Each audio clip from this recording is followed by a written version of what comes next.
নবীজি বুঝাতে চাইলেন খাদিজা এই এলেমের কারণে ইব্রাহিম বাবেল নিজের জন্মভূমি ছাড়তে হয়েছে।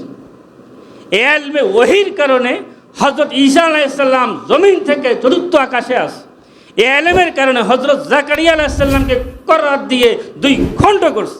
এই এলেমের কারণে বনি ইসরায়েলের অনেক পয়গম্বরকে হত্যা করছে। সেই এলেমে আমার কাছে আসছে, আমার জাতি আমার নিজ বংশধররা আমার শত্রু হয়ে যাবে, আমার জানের উপরে আঘাত করবে। এই জন্য আমি ইন্নী খাশিয়তু আলা নাফসি বলতেছি।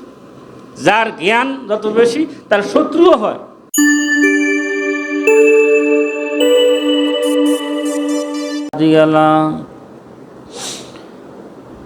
ونشهد أن لا إله إلا الله وحده لا شريك له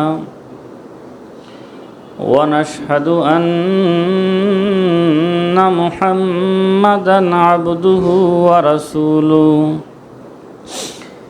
صلى الله تعالى عليه وعلى آله وأصحابه وبارك وسلم تسليما كثيرا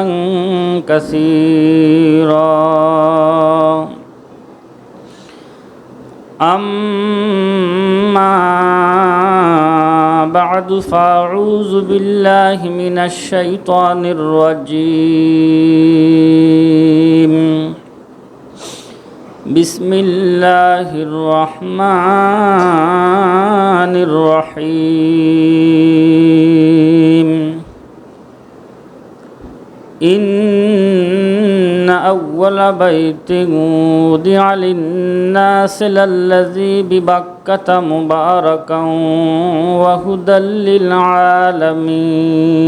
للعالمين فيه آيات بينات مقام إبراهيم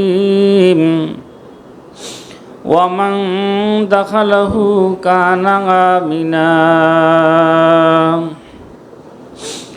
ولله على الناس حج البيت من استطاع إليه سبيلا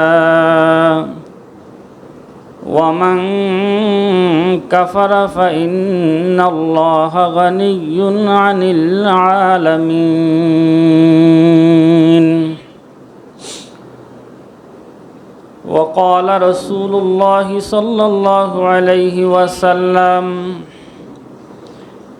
من حج لله فلم يرفث ولم يفسق رجع كيوم ولدته أمه أو كما قال عليه الصلاة والسلام اللهم صل على محمد وعلى آل محمد كما صليت على إبراهيم وعلى آل إبراهيم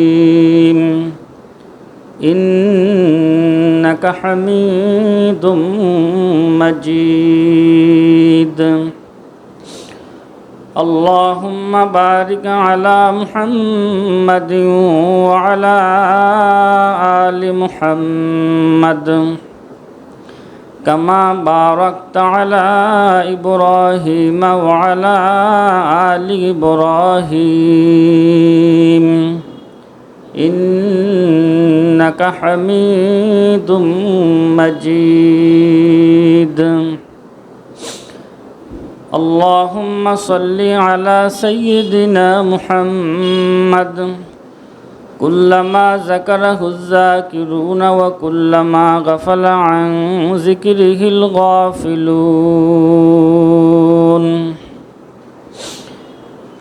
معزز محترم हज़रात मुसलियान किराम মহান রব্বুল আলমিনের দরবারে অগণিত অসংখ্য শুকর যে মহান আল্লাহ রব্বুল আলমিন আমাদেরকে অসুস্থতার নেয়ামত থেকে সুস্থতার নেয়ামত দান করেছেন। আজানের সাথে সাথে আরবি 1446 হিজরি, আজকে আরবি জি কায়দা মাস, আশহুর হুরুম, হজের মৌসুম, জিলকায়দা মাসের প্রথম জুমা। আল্লাহ পাক আমাদেরকে আল্লাহ পাকের ঘরে হাজির দেওয়ার তৌফিক দান করেছেন। সকলে বলি আলহামদুলিল্লাহ। এই মৌসুমটা হলো একটি বিশেষ ইবাদতের মৌসুম, হজ্জে বাইতুল্লাহ, বাইতুল্লাহ শরীফের হজ করা। তাই বাইতুল্লাহ শরীফটি কিভাবে আল্লাহ পাক নির্মাণ করলেন এই সম্পর্কে গত সপ্তাহে কিছু আলোচনা করেছে। এই সপ্তাহে এই বাইতুল্লাহ শরীফ আল্লাহ পাক নিজেই এই ঘরটি নির্মাণ করেছেন। ঘরের কিছু বৈশিষ্ট্য, এই ঘরের বিশেষ কিছু বৈশিষ্ট্য আল্লাহ পাক নিজেই বর্ণনা করেছেন। আল্লাহ সুবহানাহু ওয়া তাআলা বলেন, ইন্না আউওয়ালা বাইতিন উদিআ লিন-নাসি লাল্লাযী বিবাক্কাতা মুবারাকান ওয়া হুদাল লিল আলামিন। নিশ্চয় পৃথিবীর প্রথম ঘর রাখা হয়েছে বাক্কা নামক জায়গায়। ঘরটি কিভাবে রাখা হয়েছে এই সম্পর্কে গত সপ্তাহে আমরা কিছু আলোচনা করেছি। ঘরটা রাখা হয়েছে বাক্কা নামক জায়গায়। বাক্কার কয়েকটি অর্থ বলেছি। বাক্কার আরেকটি অর্থ হলো ইজদিহাম, ভিড়, মানুষের ভিড়াভিড়ি। তাফসীরে মাজহারিতে লেখে এর এক অর্থ হলো ভিড়াভিড়ি। এই জন্যই বলা হয়েছে যে এখানে ভিড়াভিড়ি বেশি হয়। হজে যারা গেছেন তারা জানে যে ভিড় কাকে বলে। বহু মানুষ চেষ্টা করে হজরে আসওয়াদকে একটি চুম্বন করতে, কিন্তু আসলে সুযোগ মিলে না। হজরে আসওয়াদকে চুম্বন করা এটা সম্ভব হয় না মানুষের ভিড়াভিড়ির কারণে। পুরুষের তুলনায় নারীরা এখানে আসে আরও বেশি এই পাথরে চুম্বন করার জন্য। কারণ এই পাথরে চুম্বন করার ব্যাপারে নবীজি বলেন, এই পাথরে যে ব্যক্তি চুম্বন করে পাথর তার গুনাহগুলোকে টেনে নেওয়া যায়। এই পাথর বেহেশত থেকে নিয়ে আসছেন হযরত আদম আলাইহিস সালাতু ওয়াস সালাম। পাথরটি যখন নিয়ে আসছিলেন, পাথরটির নাম ছিল হজরে আবিয়াদ, সবচেয়ে সাদা পাথর। এই পাথরটি মানুষের গুনাহ টানতে টানতে, গুনাহ হলো কালো ময়লা, প্রত্যেকটা গুনাহ মানুষের কালো। হাদিসে পাকে নবীজি বলেন, মানুষ যখন একটি গুনাহ করে তখন মানুষের কলবের মধ্যে নুকতাতান সাওদা, কালো দাগ পড়ে যায়। আবার একটি গুনাহ করে কলবে আরেকটা দাগ পড়ে, আবার গুনাহ করে কলবে এইভাবে দাগ পড়তেই থাকে। জামার মধ্যে যেরকম ময়লা পড়তে পড়তে জামা ব্যবহারের অনুপযোগী হয়ে যায়, মানুষের কলবে গুনার দাগ পড়তে পড়তে এই কলব আল্লাহর মারিফতের লায়েক হারাই ফেলে, অযোগ্য হয়ে যায়। এই জন্য মাঝে মাঝে তওবা ইস্তেগফারের মাধ্যমে কলবকে পরিষ্কার করতে হয়। তো গুনাহ কালো জিনিস, কলব কালো হয়ে যায়। বান্দা যখন হজরে আসওয়াদকে চুম্বন করে তখন বান্দার কালো গুনাহটাকে টেনে এই পাথর চুষে নিয়ে যায়। জন্য এটার নাম হলো হজরে আসওয়াদ। তাফসিরে কাবিরের মধ্যে ইমাম ফখরুদ্দিন রাজি রহমতুল্লাহ আলাইহি লেখেন, এটা সাধারণ পাথর নয়। এই পাথরটাও সাধারণ পাথর নয়। এই পাথরের দুইটি চক্ষু আছে, এই পাথরের মেমোরি শক্তি আছে। তিরমিজি শরীফের হাদিসে জনাব মুহাম্মদুর রাসূলুল্লাহ সাল্লাল্লাহু আলাইহি ওয়াসাল্লাম ফরমান, যেই ব্যক্তি পাথরকে চুম্বন করবে, পাথর ওই ব্যক্তির গুনাহ তো টানবে টানবে, যেই ব্যক্তির গুনাহ টেনে নিয়ে গেল, চুষে নিয়ে গেল, তার নাম, বাপের নাম, দাদার নাম, আদম আলাইহিস সালাম পর্যন্ত পুরা বংশধরের নাম এই পাথর মুখস্থ রাখে। সে জানে আল্লাহ পাক এমন স্মরণ শক্তি তাকে দিয়েছে, আমার পুরা বংশধর এই পাথর জানে। চুম্বন করে এই হজরে আসওয়াদ। তো হজরে আসওয়াদকে চুম্বন করতে গেলে অনেক ভিড়াভিড়ি হয়। তারপরও অনেক আল্লাহ পাকের আশিক বান্দারা আছে চুম্বন করতে চায়। যদি চুমা দিতে চান এই পাথরের মাধ্যমে, তাহলে রাত 2টার পরে সুযোগ নেবেন। 2টার পরে, রাত 2টার পরে সেখানে ভিড় একটু কম থাকে, তারপরেও কম না, সেখানে এই পাথরে চুম্মা দেওয়ার জন্য কিছু কৌশল অবলম্বন করতে হয়। প্রথম যখন আপনি তাওয়াফ শুরু করবেন, এক চক্কর তাওয়াফে, এটাকে আরবি ভাষায় বলা হয় সৌদ, এক সৌদ, এক চক্কর, এভাবে 7 চক্কর দিতে হয়। তা আপনি যখন এক চক্কর বাইতুল্লাহ শরীফকে তাওয়াফ করলেন, এক চক্করে এখানে কিছু মানুষের তাওয়াফ শেষ হয়ে যায়। যাদের শেষ হয়ে যায়, আপনি আস্তে আস্তে কাছতে গণাতে থাকবেন, কাছাকাছি হয়ে থাকবেন।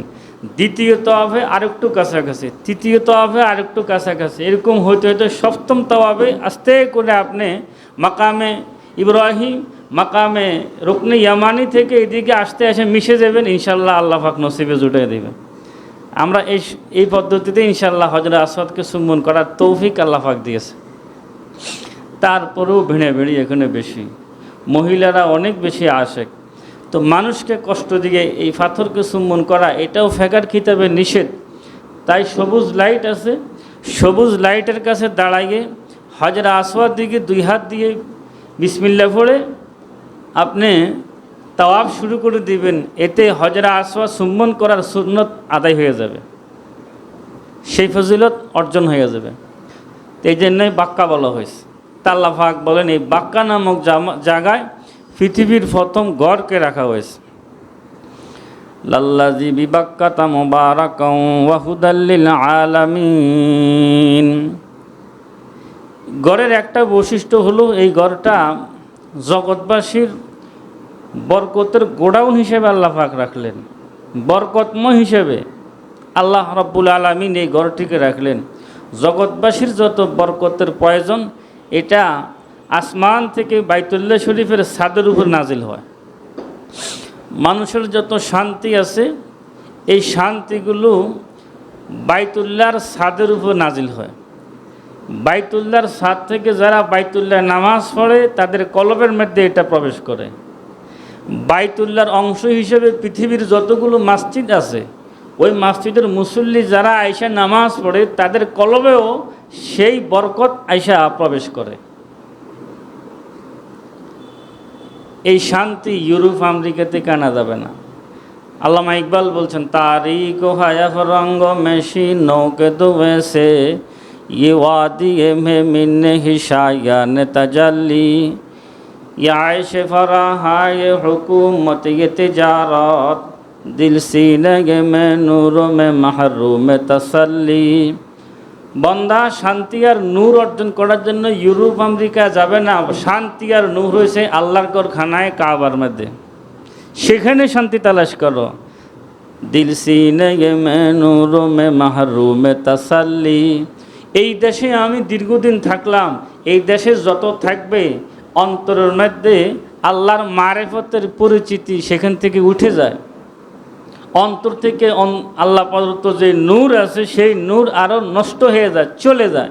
নূর অর্জন করতে হয় আল্লাহর ঘর বাইতুল্লাহ শরীফের সাথে সম্পর্ক রেখা। দিল সিনে মে নূরো মে মাহরুম তাসাল্লি। তিনি জার্মানের ভাষা বুঝতেন, লন্ডনের ভাষা বুঝতেন, আমেরিকার ভাষা বুঝতেন, ইউরোপের সব ভাষা জানতেন, আরবি ভাষা জানতেন, উর্দু ভাষা জানতেন, হিন্দি ভাষা জানতেন, সব ভাষা জানতেন। সেখানে ব্যারিস্টারি পড়ালেখা করছেন, আইন বিভাগে লেখাপড়া করছেন।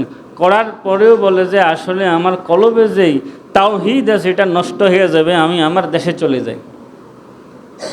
তাওহীদ কি আমানা सीनों में है हमारा, आशा नहीं मिटाना नामो निशा हमारा, आशा नहीं मिटाना नामो निशा हमारा। এই চাকচিক্য দেশে থেকে আমার আল্লাহর তৌহিদ আমার কলব থেকে মিটাইয়া দিব, এটা মুসলমানের শান নয়। মুসলমান পৃথিবী চলে যাবে, তারপরে তৌহিদ কলবের মধ্যে রেখে দিব। बातिल से दबने वाला आया आसमां नहीं, हम छुबार कर चुका है तू इम्तिहा हमारा। মুসলমান জীবনে কোনো দিন বাতিল সম্প্রদায়ের কাছে মাথা নত করবে না। মুসলমান সব সময় তাদের শির সবসময় উঁচু করে রাখবে। কোনো দিন বাতিলের কাছে মুসলমান মাথা নত করবে না। কুকুরে পায়খানা দেখলে লেজ লাড়ে, খাইতে ভালো লাগতো, খানা পাওয়া গেছে। মুসলমান স্বার্থ দেখলে এখন সব হারাইয়ে ফেলে, ইমান আমল কোন দিকে যায় কোনো খবর নাই। এই জন্য আল্লামা ইকবাল সতর্ক করছে, বাতিল সে দবনে ওয়ালা আয়া আসমা নেহি হাম ছুবার কর চুকা হ্যায় তু ইমতিহা হামারা। এটা মুসলমানের পরীক্ষা। মুসলমান কোনোদিন বাতিলের সাথে কি করবে না, মাথা নত করবে না। হজরে আসওয়াদ এখানেও একটা কি আছে, ভিড় আছে। আর এই ঘরকে আল্লাহ পাক রব্বুল আলামিন রেখেছেন মানুষের জন্য বরকতের গোডাউন হিসেবে।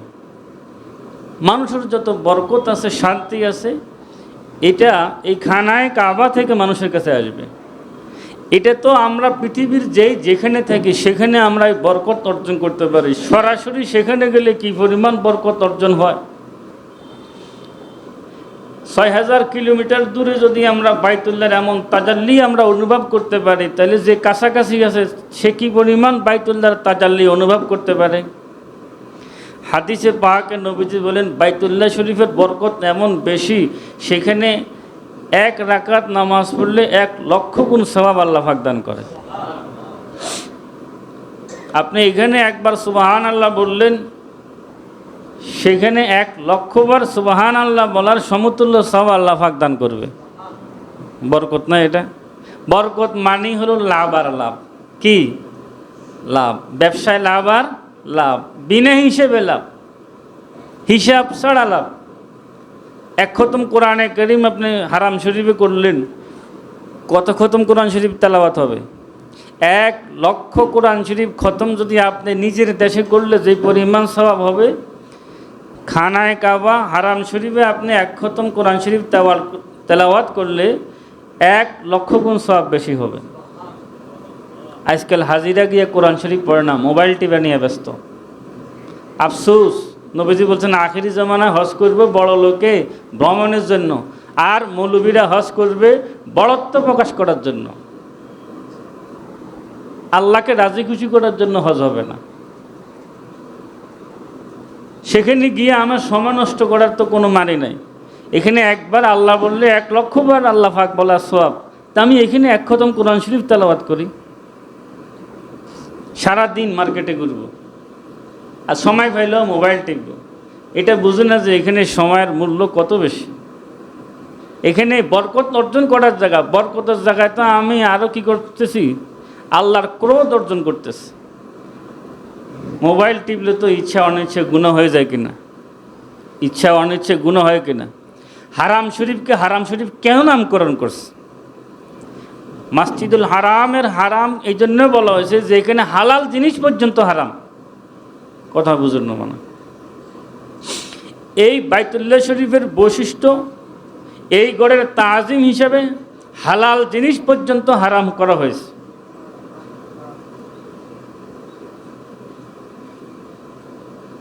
আপনি একটা কবুতর ধরবেন, একটি কবুতর শিকার করে আপনি জবাই করবেন, এটা কি হালাল না হারাম?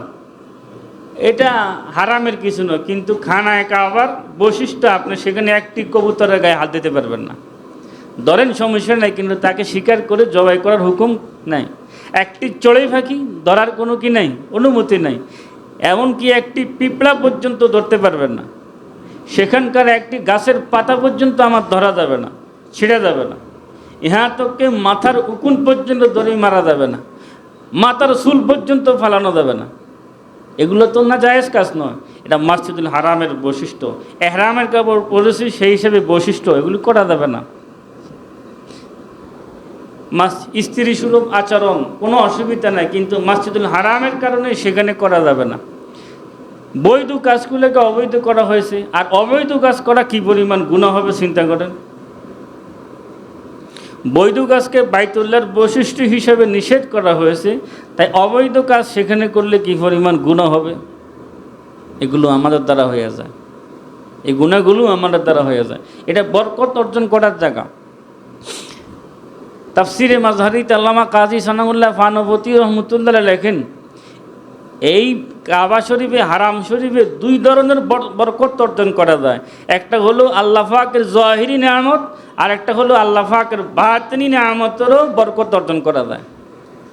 বাতিনি নেয়ামত হলো আমি ইবাদত যাই করব 1,00,000 গুণ সওয়াব বেশি আমাকে দান করা হবে।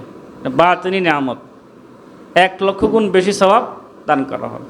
আরেকটি বাতিনি নেয়ামত হলো সেখানে পৃথিবীর প্রায় 200 রাষ্ট্র থেকে আল্লাহর বান্দারা সেখানে আসে। আল্লাহর বান্দারা কি করে? সেখানে হাজিরি দেওয়ার জন্য আসে। অনেকের চাল চলন আচার আচরণ কিন্তু আল্লাহর ফেরেশতার মতো। আমি তাদের থেকে দেখে অনেক কিছু শিখতে পারলাম। তাদের সঙ্গে আমার দেখা হলো, মুসাফা হলো।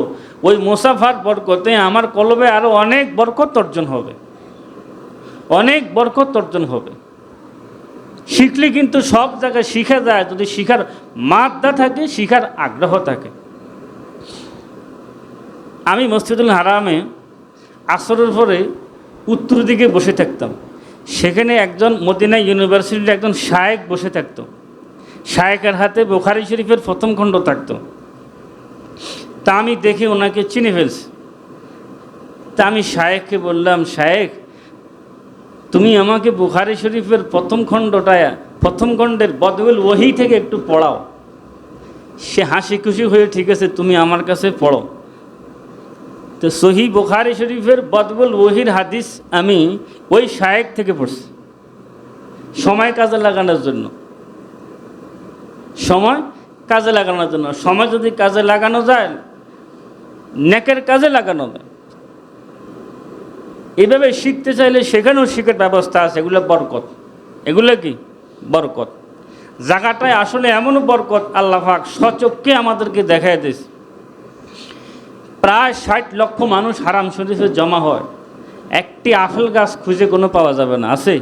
একটি আঙ্গুর গাছ খুঁজে পাওয়া যাবে, একটা ধান খেত খুঁজে পাওয়া যাবে, একটি নারকেল গাছ খুঁজে পাওয়া যাবে, একটি আম গাছ খুঁজে পাওয়া যাবে, একটি কলা গাছ খুঁজে পাওয়া যাবে। কিন্তু আপনি যদি এই ফলগুলো খাইতে চান মক্কার মার্কেটে আছে কিনা? আমাদের দেশে তো তরমুজের ফসল আর ফসল, কিন্তু মক্কা শরীফে কোনো তরমুজের কোনো ক্ষেত খামার করা হয়েছে? কিন্তু মক্কার বাজারে তরমুজ আছে কিনা? এগুলো বরকত। আমি আলবদর হোটেলে ছিলাম 15 নম্বর তলায়। এক হাজি সাহেব আইনে আমাকে তরমুজ দিয়েছে, হুজুর একটু তরমুজ খান। আমি এত আগ্রহ প্রকাশ করি না তরমুজ খাওয়ার জন্য। তরমুজ আর এত তো আর কি ফল, আমার দেশের ফল। কিন্তু আমাকে বলে হুজুর একটু খেয়ে দেখেন। তা আমি তরমুজ খাইলাম। সেই তরমুজ খায়া আজ 5 বছর আগের ঘটনা। আমার দেশের তরমুজ খাইলে এখনও আমার জিহ্বায় এটা সাক্ষী দেয়। 1 নম্বর হলো ওই তরমুজ। ওই তরমুজের টেস্টটা যে জিহ্বায় আসছিল, এখন এই তরমুজের এখন পর্যন্ত আমি কিছু উপলব্ধি করতে পারি না, ওইটা লেগে আছে এখনো। কারণ আছে অনেকগুলো, তার মধ্যে একটি কারণ তো হলো এটা বরকতের জায়গা। কিসের জায়গা? আল্লাহ পাক নিজে বলছেন এটা কি বরকতের জায়গা। আপনি সেখানে একটি কলা খাইয়ে দেখেন আর আমার দেশের কলা খাইয়ে দেখেন, স্বাদের মধ্যে কি পরিমাণ ব্যবধান। আমাদের দেশে একটি আপেল খান, আপেল খাওয়া যায় নাকি মাটি খাওয়া যায় অনেক সময় বুঝাই যায় না। তারপরও ডাক্তাররা বলছে ভিটামিন এই জন্য মানুষে কিন্তু খায়। আসলে স্বাদও উপলব্ধি করা যায় না, কারণ কেমিক্যাল দিতে দিতে। কিন্তু সেখানে আপনি একটি আপেল খেয়ে দেখেন কি পরিমাণ স্বাদ, এটা বরকত। আমার দেশে জুস খেলে কিডনি নষ্ট হয়ে যায়, আর সেখানে একটি আপনি জুস খেয়ে দেখেন কি পরিমাণ স্বাদ, এটা বরকত। এগুলো বরকত। এই বরকতের একটি কারণ আছে, সেই বরকতটা হলো সাইয়্যিদানা হযরত ইব্রাহিম আলাইহিস সালামের দোয়ার বরকত। ইব্রাহিম আলাইহিস সালামের কি দোয়ার বরকতে আল্লাহ পাক রব্বুল আলামিন 60 লক্ষ মানুষ সেখানে জমা হয়। তাদের খাবার দাবার জামা কাপড় কোনো কিছুর সমস্যা হয় না। আমাদের দেশের মসজিদে আমরা বাথরুমে আসলে সিরিয়াল দিতে হয়, উযুখানা সিরিয়াল দিতে হয়, এস্তেঞ্জাখানা সিরিয়াল দিতে হয়। সেখানে কোনো সিরিয়াল নাই। এত লক্ষ মানুষ জমা হয়ে আছে, বাথরুমের কোনো সিরিয়াল নাই, কোনো সিরিয়াল নাই। আপনি যদি ফত চিনেন, আবু জাহেলের বাড়িতে 1 তলা 2 তলা 3 তলা সব বাথরুম করে আছে। আপনি বেল্টের মাধ্যমে নিচে চলে যাবেন, বাথরুমগুলো বাস পরিষ্কার, আপনি এস্তেঞ্জা সেরে চলে আসবেন, কোনো অসুবিধা না। এগুলা বরকত। কিভাবে ইব্রাহিম আলাইসাল্লাম বরকতের দোয়া করে গেলেন সেখানে। হজরত ইব্রাহিম আলাইসালামের বাড়ি ছিল ইরাকে বাবেল শহরে। ইরাকের বাবেল শহরে সাইয়্যিদানা হজরত ইব্রাহিম আলাইসাল্লামের বাড়ি ছিল। তৎকালীন বিশ্ব ক্ষমতাধর ছিল নমরুদ। এখন যেরকম বিশ্বের ক্ষমতা চালায় আমেরিকার প্রেসিডেন্ট ট্রাম্প, এরকম তখন ছিল নমরুদ। নমরুদের ক্ষমতা চলত সারা বিশ্বে। নমরুদের একজন মন্ত্রী ছিল আজর। আজরকে নমরুদ যেই পদে দিলেন সেই পদটা হলো বার্ড কন্ট্রোল দায়িত্ব দিলেন, তার জন্ম নিয়ন্ত্রণ দায়িত্ব দিয়েছে নমরুদ হজরত ইব্রাহিম আলাইহিসসালামের বাবা আজরকে। অনেক কথা তফসিরের বলছে, শত্রু আসবে নমরুদের, মুসা আলাইহিসসালামকে যেমন বলতো এরকম নমরুদকে বলতো। তো নমরুদের দায়িত্ব দিয়েছে কাকে? আজরকে, যে তুমি জন্ম নিয়ন্ত্রণ ব্যবস্থা এটা তোমার নিয়ন্ত্রণে থাকবে, তুমি এটা করবা। সে আজরের ঘরে আল্লাহ পাক ইব্রাহিমকে পাঠিয়ে দিছে। যেখানে বাঘের ভয় সেখানে রাত্র ভয়, সে আজরের ঘরে আল্লাহ পাক কী করছে? ইব্রাহিমকে পাঠাইছে। সেই ফেরাউনের ঘরে আল্লাহ পাক মুসাকে লালন পালন করছে। এটা আমার আল্লাহ পাকের হেকমত, আল্লাহ পাকের কুদরত। আল্লাহ পাক বলে, দেখো আমি কি না করতে পারি। যাই হোক, সাইয়্যিদানা ইব্রাহিম আলাইহিসসালাম বড় হয়েছে, পয়গম্বর। দেখতেছে এরা সূর্যের পূজা করে, চন্দ্রের পূজা করে, মূর্তির পূজা করে। ইব্রাহিম আলাইহিসসালাম নিষেধ করলেন, তারা নিষেধ শুনে না। নমরুদের সাথে তর্ক করতে করতে এক পর্যায়ে ইব্রাহিম আলাইহিসসালাম বললেন যে আমার আল্লাহ তো অনেক কিছু করতে পারে, তোমার মূর্তি কি করতে পারে? তোমার আল্লাহ কি করে? ইব্রাহিম আলাইহিসসালাম বলেন, আমার আল্লাহ কাউকে খাওয়ায়, কাউকে উপবাস রাখে, কাউরে জিন্দা রাখে, কাউরে মুর্দা করে। তো নমরুদ বলে, এটা তো আমিও পারি। জেলখানা থেকে মানুষ দুইটারে আইনে একটারে মুক্তি দিয়েছে, একটারে মেরে ফেলছে, দেখো আমি পারছি। ইব্রাহিম আলাইহিসসালাম বলে, এটা পারছ? আচ্ছা ঠিক আছে, আমার আল্লাহ সূর্য পূর্ব দিকে উঠাইয়া পশ্চিম দিকে নেয়, তুমি আজকে পশ্চিম দিকে উঠাইয়া পূর্ব দিকে নাও। ফাবুহিতাল্লাযী কাফার, নমরুদ লাজবাব হয়ে গেছে। এই প্রশ্নের তো কোনো জবাব নাই, এখানে তো কারো কোনো হাত নাই। যারা অজ্ঞ হয়, জাহেল হয়, মূর্খ হয়, এরা শিক্ষিত লোকের লগে তর্ক লাগে বেশি, তর্ক করে বেশি। যদি কারোর সাথে যদি জিততে না পারে জ্ঞান ও বিজ্ঞান দিয়া, হেকমত দিয়া, তো হিংস্রতার ভাব দেখায়। নমরুদ এই জ্ঞানের এলমে ওহির জবাব তো দিতে পারলো না। ইব্রাহিমের প্রতি উল্টা অ্যাকশন, তুমি আমার মুখে কেন তর্ক করছো? আমার মুখে মুখে কেন তর্ক করছো? তোমার আগুন দিয়ে জ্বালাইয়ে ফোড়াই শেষ করবো আমি। আগুন জ্বালাইলেন, 6 মাস পর্যন্ত লাকড়ি সংগ্রহ করে আগুনের পাওয়ার আকাশ পর্যন্ত পৌঁছে গেছে। সে আগুনে ইব্রাহিমকে ফেলেছে, সে আগুনকে আল্লাহ পাক ফুলের বাগান বানাইয়া দিয়েছে। आग है औलाद इब्राहिम है नमरूद है, फिर किसी को क्या किसी का इम्तिहान मकसूद है। ये के मिसले खलील आतिश नशीनी, ये के मिसले खलील आतिश नशीनी, यकीनुल्लाह मस्ती खुद गजीनी, यकीनुल्लाह मस्ती खुद गजीनी। ইকবাল বলে, ইব্রাহিমের ইয়াকিন যদি এখনো হয়, দুনিয়ার আগুন মানুষকে জ্বালাবে না, দুনিয়ার আগুনে মানুষকে জ্বালাবে না। যদি ইব্রাহিমের ইয়াকিন যদি এই উম্মতে মুহাম্মদিয়ার ভিতরে থাকে। মনে রাখবেন, দুনিয়াতে যদি কোনো মানুষ আগুন দিয়ে শাস্তি পায়, এটা জাহান্নামের আযাব মনে করতে হবে। মেশকাত শরীফের হাদিসে নবীজি বলেন, দুনিয়াতে কেউ কাউকে আগুন দিয়ে শাস্তি দেওয়া আল্লাহ পাক সম্পূর্ণ হারাম করে দিয়েছে। সে যদি শাস্তির যোগ্য হয় অন্য কিছু দিয়ে শাস্তি দিবে, কিন্তু আগুন দিয়ে তারা শাস্তি দিবে না, আগুন দিয়ে তাকে শাস্তি দিবে না।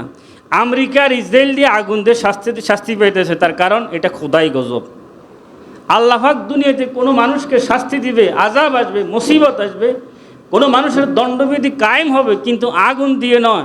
যখন আগুন দিয়ে শাস্তি পাবে তখন মনে করতে হবে আল্লাহর বিধান লঙ্ঘন করার কারণে, বাড়াবাড়ি করার কারণে আল্লাহর গজব তাদের উপরে নাজিল হয়েছে। এটা খোদার গজব, এটা প্রাকৃতিক আগুন নয়, এটা আল্লাহ প্রদত্ত শাস্তি ছাড়া আর কিছুই নয়। এটা আল্লাহর প্রদত্ত আযাব তাদের জন্য। সারা বিশ্বের মুসলিম জাতি সতর্ক করে আসছে, হেদায়েতের দোয়া করে আসছিল, কিন্তু এই সন্ত্রাসী গোষ্ঠী তাদের কথার মধ্যে কান দেয় নাই, শুনে নাই। এখন পাগলের মতো তুলেতেছে।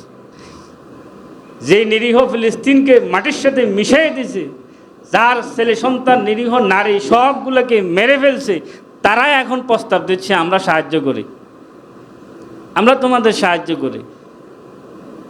আমার আল্লাহ কি না করতে পারে। যাই হোক, ইব্রাহিমের আগুনের ঘটনা তো আমরা জানি। ইব্রাহিমকে আগুনের মধ্যে ফেলে দিল, এ আগুন ফুলের বাগানে তৈরি হয়ে গেছে। নমরুদ একবার আগুন উপরে চড়ক উঠে দেখে যে ইব্রাহিমকে দিয়ে ফেললাম, সে কি করে সেখানে। দেখতেছি ইব্রাহিম ফুলের বাগানে নতুন দুলার মতো সেখানে আরাম করতেছে।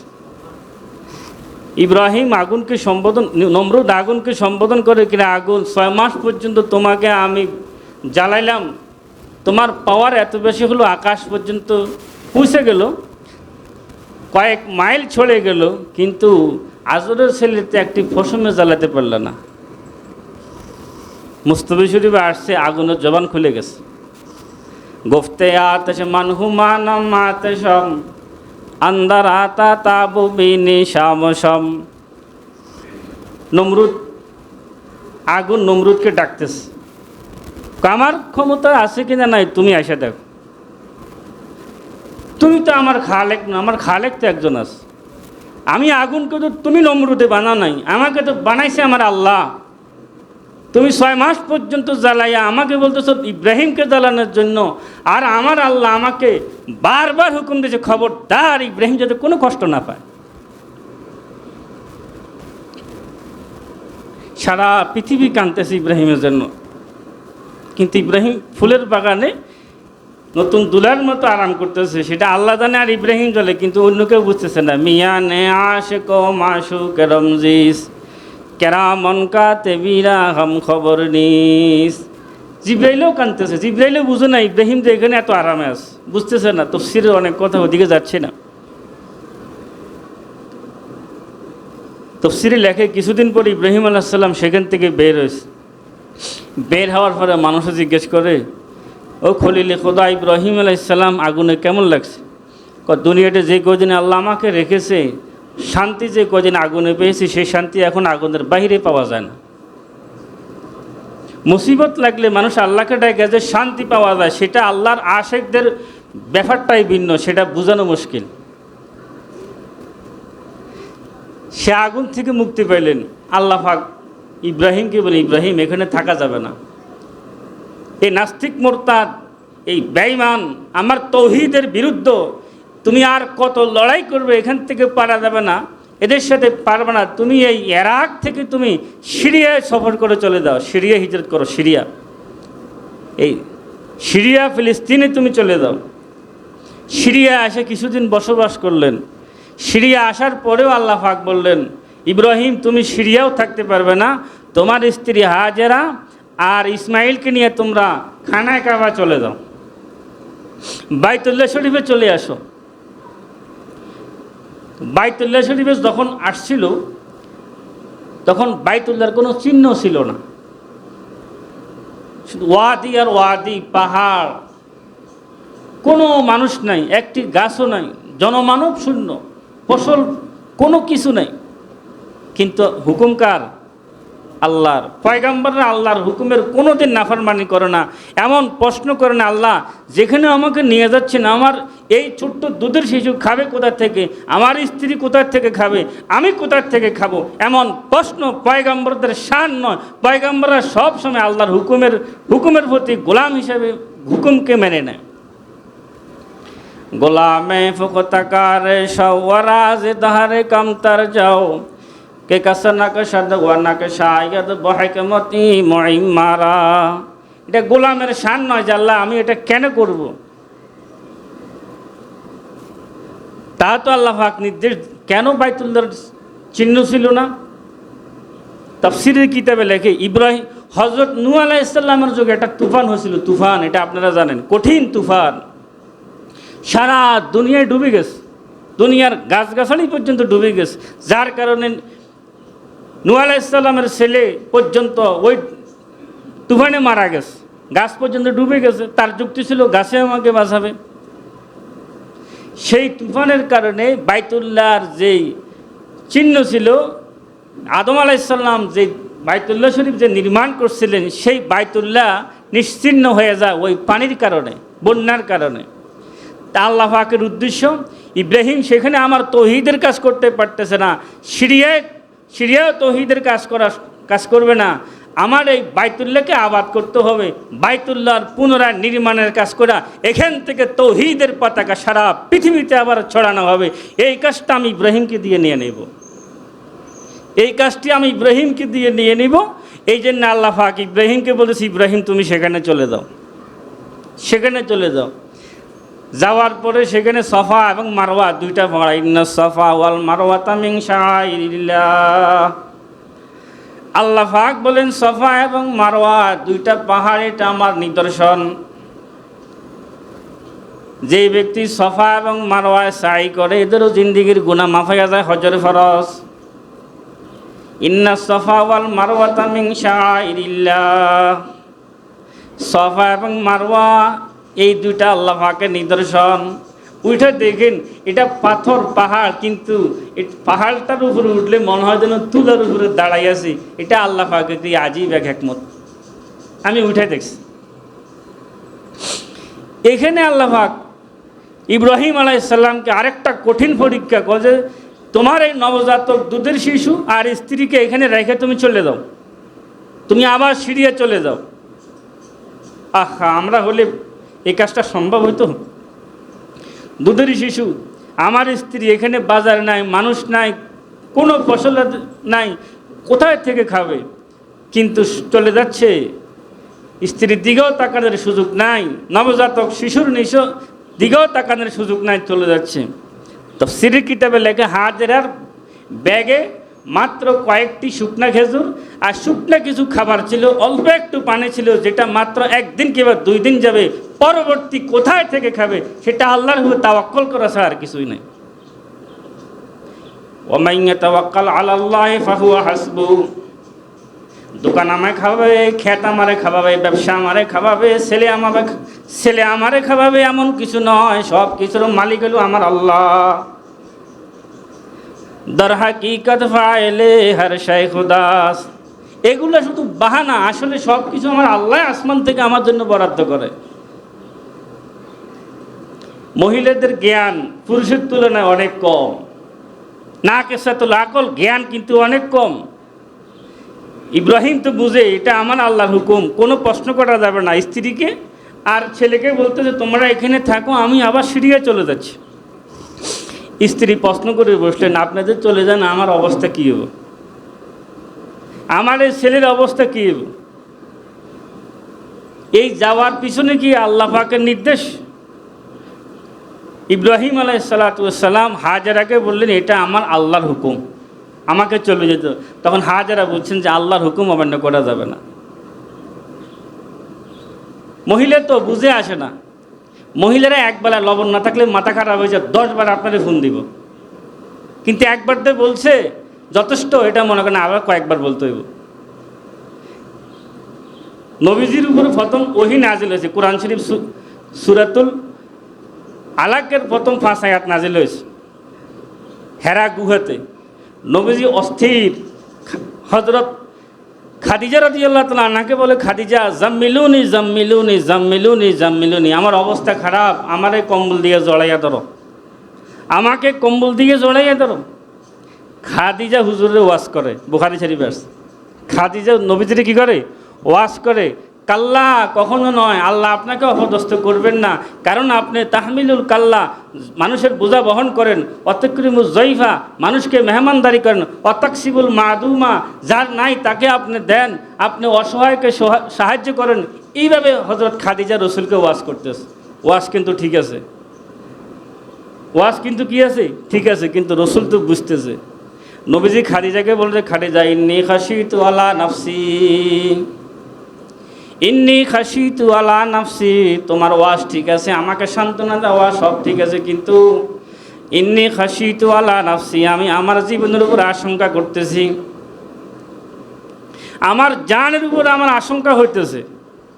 খাদিজা বুঝতো না, এলমে ওহি দামি জিনিস নাজিল হয়েছে, নবীজি বলতেছেন আমার জানের উপর আমার আশঙ্কা হতেছে, ব্যাপারটা কি?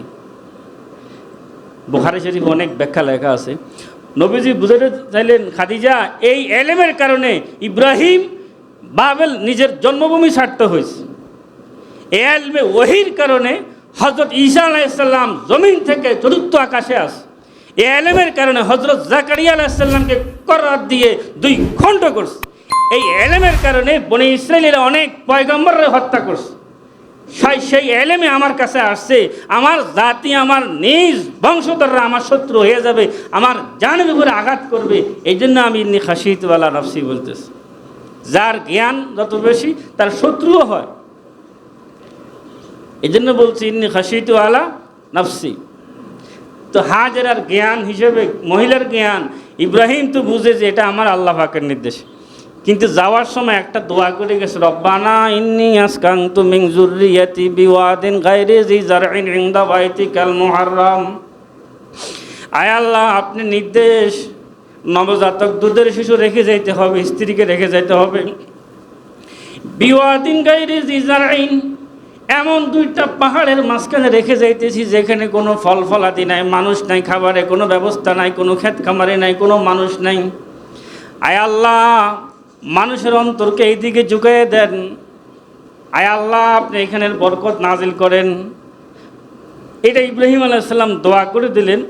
আল্লাহ রাব্বুল আলামিন এই 5000 বছর আগে ইব্রাহিমের এই দোয়া অক্ষরে অক্ষরে আল্লাহ পাক কবুল করছে।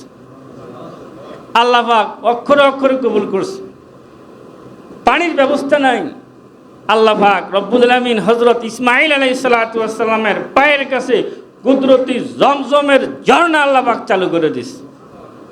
আবে জমজম খোরদাবুদম আবে সোরা কাইকুনাম, ফাদশাহি করদাবুদম ফাসবানি কাইকুনাম, কাবা भी गया फिर ना छोड़ा यश के बुतू की।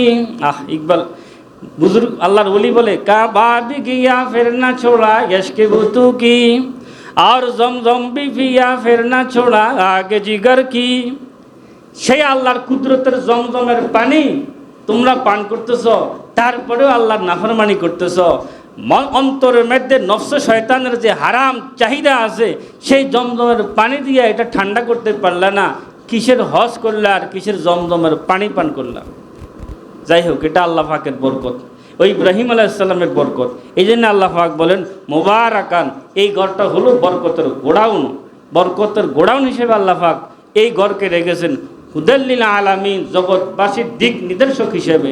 আল্লাহ আমাদের সবাইকে যাওয়ার তৌফিক দান করেন। ওয়া আখির দাওয়ানা আলহামদুলিল্লাহি রাব্বিল আলামিন।